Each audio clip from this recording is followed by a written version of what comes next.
Hello, folks. This is Maria Abreu from Abreu and Associates. Welcome to my channel. If you haven't already, please subscribe. And if you like the content of the video, hit the like button and make sure to share. Okay, folks, so here's an interesting question. Where to get arrest records? Where can I obtain the arrest record I will need to show in order to qualify for a residence visa? Okay, so usually you don't call them arrest records, you call them police clearances, okay? Or a certificate of good conduct, or whatever the country calls it. And I'll give you for instance. In the US, it's an FBI clearance based on a fingerprint search. There are two different versions of the FBI clearance. It's either a record search or it's a fingerprint search. The version that the Dominican state wants to be presented at the time of a residency application is the search based on fingerprints, okay?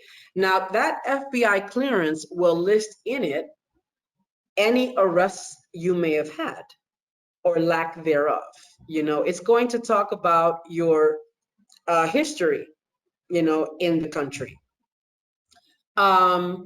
When you talk about Canada, it's the RCMP clearance based on a fingerprint search, okay?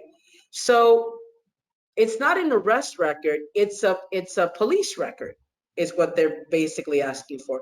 And that police record will usually show what your history has been, okay? If you've had any priors, all right?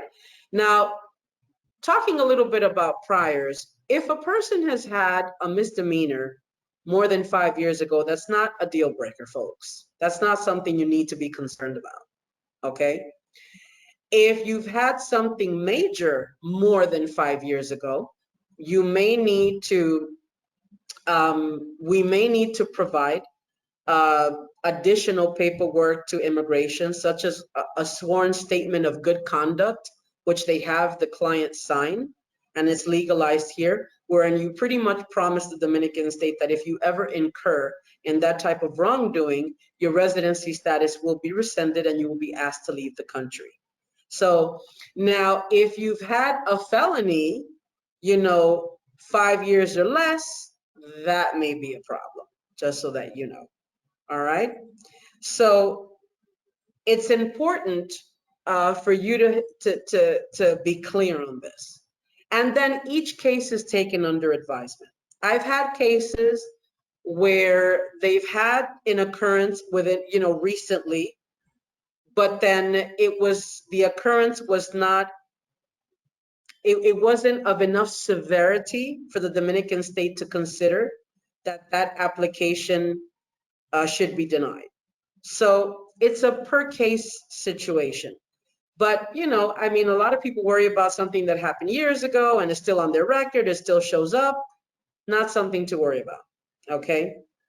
So depending on the country that you're from, we would be able to tell you what kind of clearance we need. Like in the US, it's an FBI clearance, not a state police clearance, an FBI clearance, okay? In Canada, it's the RCMP clearance based on the fingerprints. So depending Mexico, also a federal clearance. So depending on the country that you're from, we'll be able to let you know what kind of clearance we need and where you need to go in order to obtain one.